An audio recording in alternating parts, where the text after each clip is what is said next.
আসসালামু আলাইকুম সুপ্রিয় সপ্তম শ্রেণীর শিক্ষার্থীদেরকে আজকের ইসলাম শিক্ষা ক্লাসে স্বাগতম। আজকের শিক্ষার্থীরা আমরা রানা স্টিচিং হোমের পক্ষ থেকে এসেছি তোমাদের মূলত পঞ্চম অধ্যায়ের যে অধ্যায়টি তোমাদের বার্ষিক পরীক্ষা রয়েছে সেই অধ্যায়ের যেই 10টি প্রশ্ন আসবে সংক্ষিপ্ত প্রশ্ন, সেই সংক্ষিপ্ত প্রশ্নের জন্য পঞ্চম অধ্যায় থেকে যে প্রশ্নগুলো সাজেশন অর্থাৎ যে প্রশ্নগুলো আসতে পারে সেরকম আমরা সাজেশন নিয়ে হাজির হয়েছি, প্রশ্নগুলো নিয়ে হাজির হয়েছি। শিক্ষার্থীরা তোমরা দেখতে পাচ্ছ যে আমরা পঞ্চম অধ্যায়ের মহানবী হজরত মুহাম্মদ সাল্লাল্লাহু আলাইহি সাল্লামের যে বিষয়টি রয়েছে জীবন আদর্শ সেটা নিয়ে আমরা এখানে আলোচনা করব।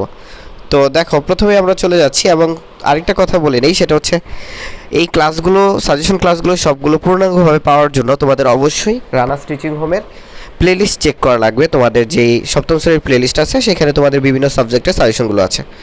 দেখো রাসূল সাল্লাল্লাহু আলাইহি সাল্লাম প্রথমে কত বছর নিকট আত্মীয় স্বজন ও অন্তরঙ্গ বন্ধুবান্ধবের নিকট গোপনে ইসলাম প্রচার করে? 3 বছর, ঠিক আছে। 2 নম্বর বলছে যে সর্বপ্রথম কে রাসূলুল্লাহ সাল্লাল্লাহু আলাইহি সাল্লামের দাওয়াতে সাড়া দিয়ে ইসলাম ধর্ম গ্রহণ করেন? খাদিজা রাদিয়াল্লাহু তাআলা।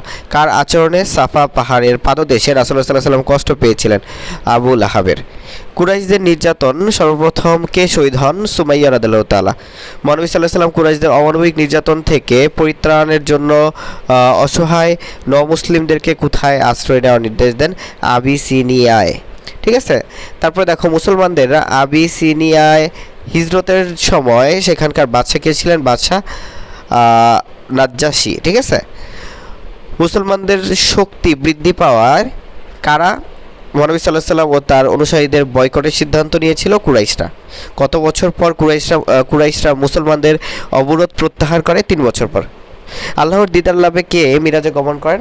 অবশ্যই হযরত মুহাম্মদ সাল্লাল্লাহু আলাইহি সাল্লাম। কার দিদারে প্রিয় নবীর মন আনন্দে ভরে যায়? আল্লাহর দিদারে।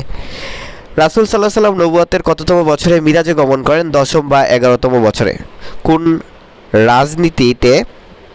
কোন রজনীতে প্রিয় নবী সাল্লাল্লাহু আলাইহি সাল্লামের উম্মতের উপর দৈনিক 5 ওয়াক্ত নামাজ ফরজ হয়? মিরাজ রজনীতে।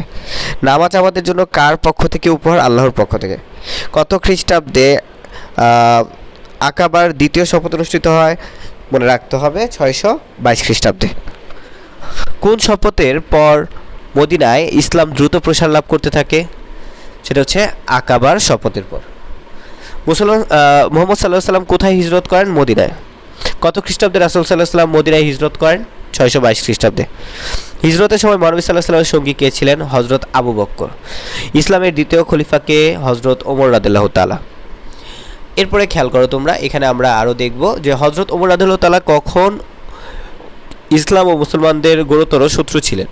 ইসলাম গ্রহণের পূর্বে। হযরত ওমর রাদিয়াল্লাহু তাআলার গৃহপরিচালকের নাম কি ছিল? লুবানা। হযরত ওমর রাদিয়াল্লাহু তাআলা কার কাছে ইসলাম গ্রহণ করেন? মহানবী সাল্লাল্লাহু আলাইহি সাল্লামের নিকট। কে কাবার সামনে প্রকাশ্য নামাজ আদায়ের ঘোষণা দিয়েছিলেন? হযরত ওমর রাদিয়াল্লাহু তাআলা। ওমর রাদিয়াল্লাহু তাআলার উপাধি কি ছিল? ফারুক। ফারুক শব্দের অর্থ সত্য ও মিথ্যার প্রভেদকারী। তাবুক অভিযানে হযরত ওমর রাদিয়াল্লাহু তাআলা কতটুকু সম্পদ আল্লাহর রাস্তায় দান করেছিলেন? তার অর্ধেক সম্পত্তি। হযরত ওমর রাদিয়াল্লাহু তাআলার চরিত্রে কিসের সমাবেশ ঘটেছিল? কঠোরতা ও কোমলতা। এরপরে খেয়াল করো আমাদের প্রিয় নবী মুহাম্মদ সাল্লাল্লাহু আলাইহি সাল্লামের সর্বকনিষ্ঠ স্ত্রীর নাম কি ছিল? উত্তরটা দেখে নিতে পারো। হযরত আয়েশা সিদ্দিকী কখন জন্মগ্রহণ করেছিল? নবুয়তের 4র্থ বছরে। হযরত আয়েশা সিদ্দিকীর পিতার নাম কি ছিল? হযরত আবু বকর। কখন হযরত মুহাম্মদ সাল্লাল্লাহু আলাইহি সাল্লামের সাথে হযরত আয়েশার বিবাহ হয়?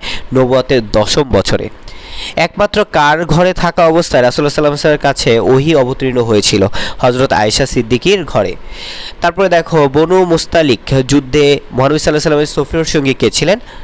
তোমরা দেখতেই পাচ্ছ হযরত আয়েশা সিদ্দিকা রাদিয়াল্লাহু তাআলা।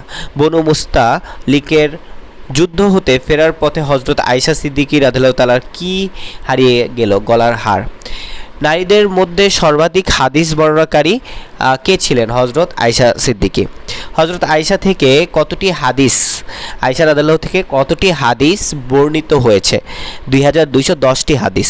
কার উসিলায় তায়াম্মুম এর বিধান চালু হয়েছিল? হযরত আয়েশা সিদ্দিকা এর উসিলায়। হযরত আয়েশা সিদ্দিকাকে কোথায় দাফন করা হয়েছিল? জান্নাতুল বাকিতে। সো শিক্ষার্থীরা আশা করি এই যে আমাদের পঞ্চম অধ্যায়, সেই পঞ্চম অধ্যায় থেকে যদি কোনো শর্ট কোশ্চেন আসে অর্থাৎ 1 নম্বর প্রশ্ন আসে, অবশ্যই এইগুলো থেকে থাকবে ইনশাল্লাহ। সো আজকের মতো আল্লাহ হাফেজ, সবাই ভালো থাকো, সুস্থ থাকো এবং রানাস টিচিংয়ের পাশে থাকো। আমরা নেক্সট ভিডিওতে তোমাদের আরও বেশি ক্লাস নিয়ে হাজির হচ্ছি। আসসালামু আলাইকুম।